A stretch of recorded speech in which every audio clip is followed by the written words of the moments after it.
ముందుగా ఇక్కడ కూకున్న మన పెద్దలకు, తర్వాత మీడియా మిత్రులకు, ఇక్కడ అరేంజ్మెంట్ చేసిన మన టీంకు వీళ్ళందరికీ నా అభివందనాలు తెలియజేస్తూ ముచ్చట్లు చెప్పాలి.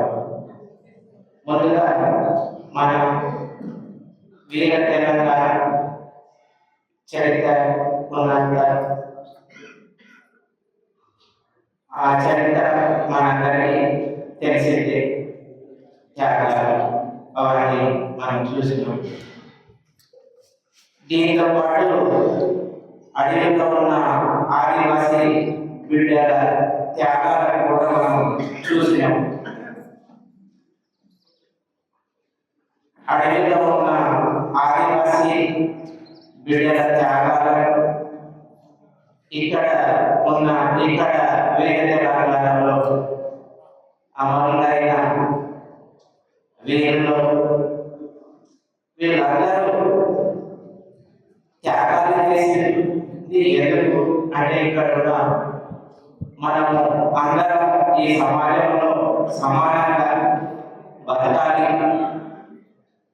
ఇక్కడ ప్రకృతి సంపదలు ఉన్నాయి. వీటిని అన్నింటినీ మనం అందరం కాపాడుకుంటూ అందరికీ అందుబాటులోకి తేవాలని కోరుతూ వాళ్ళు త్యాగం చేస్తున్నారు. ఇంకా ముందు కూడా చేస్తారు. అట్లా మనం అందరం ఒక ఐక్యంగా